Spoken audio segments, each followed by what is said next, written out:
that area, and therefore for you to be elected, you must be a member of that committee. So you are going there under false pretenses to be elected, and then soon after election to go somewhere else. That is the exception to the people of this country, and we should be very firm on it.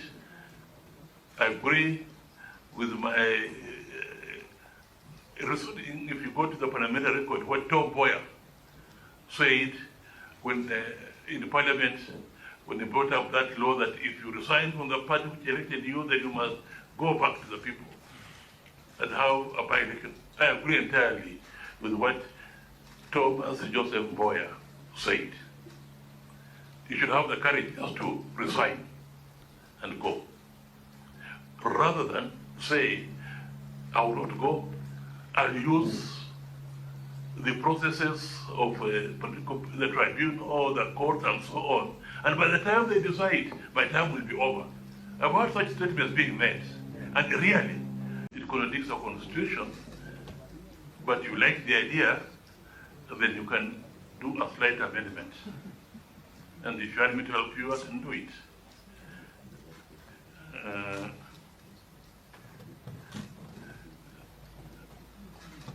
Honorable Kalonzo, I just wish to confirm that there was a point when I thought I had had enough and I wanted to sign. And actually, I gotten good jobs somewhere. But he came. My friend came. He was, of course, my pupil before he became an advocate. So he was now taking care of his master, both spiritually and whatever. He came and really, with a long discussion, and he convinced me not to resign. And that's why I continued.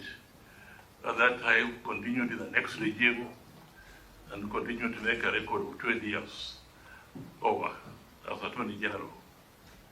And I'm always grateful to you for that. And that's what I've made. I don't know where I would be now if I had made that decision to quit.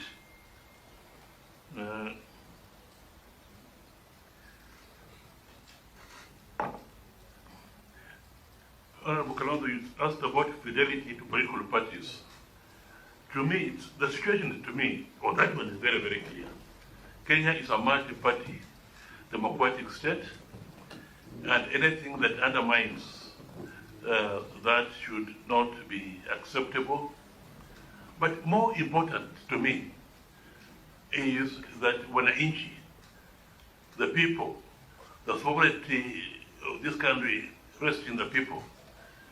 And the people, you have gone to them and you have said that I'm now in this party, these are my programs, and on the basis of that, they have elected you. And maybe you decided to stand on that party because you knew that party was popular in that area.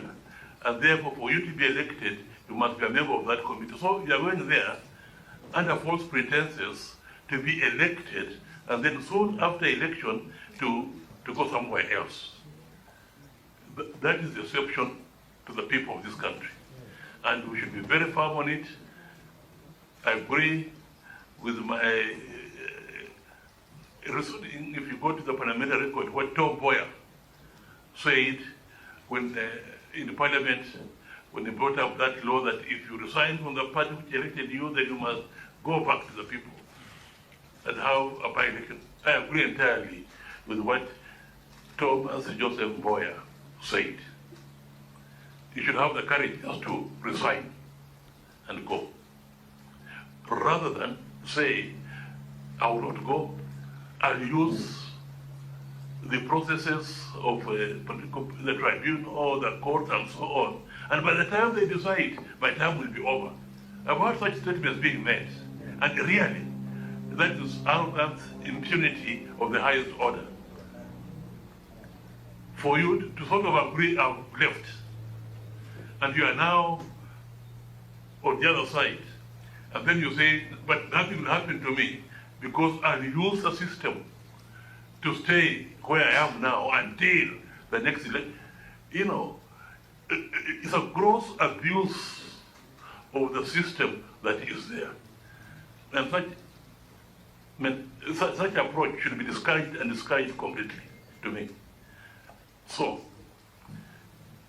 we should make it easier for such people to resign, and not make it not so much for such people to resign, but we should make it easier for the institutions that deal with such matters to make quick decisions, and if there need be a by-election, let it be a by-election, rather than boasting that we are going to use the courts, the tribunals, and so on, which will take you round and round until the 4 or 5 years are over. Really, all of us around this room, we should detest that type of approach to our politics. We are not maturing enough. We should, by now, we should have matured enough. Not even to say that should be an embarrassment to yourself. And they say so again with the pride. This is wrong. This is the rotten part of our Kenyan politics is really that. So I think I've answered you, Mshoka, that one. Johnson Omari, yeah, thank you very much. We have been together for many years.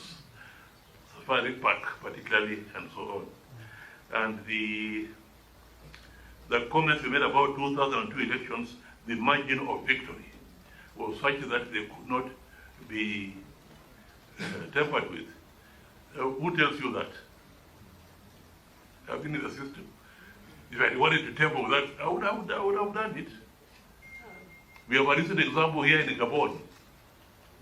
Gabon, what happened?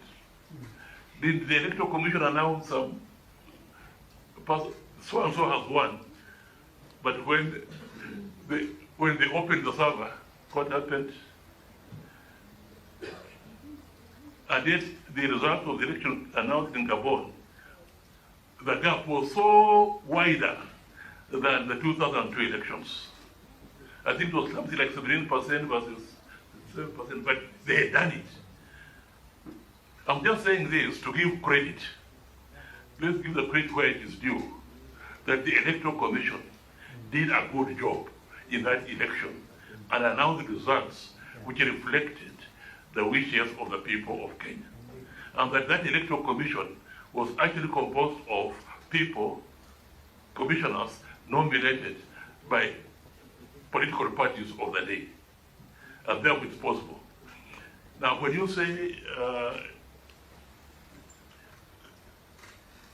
that people nominated by parties will be partial and so on, yeah, it's true.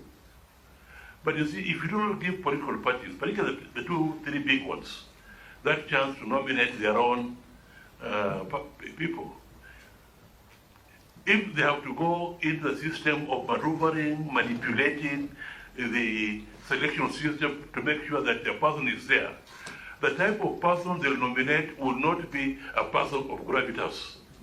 It will be a sycophant, and therefore he'll be influencing.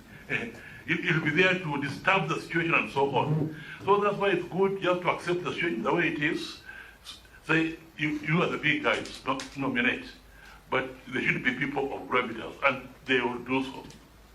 Rather than making them go under the table, manipulating, and making sure that their sycophants are nominated.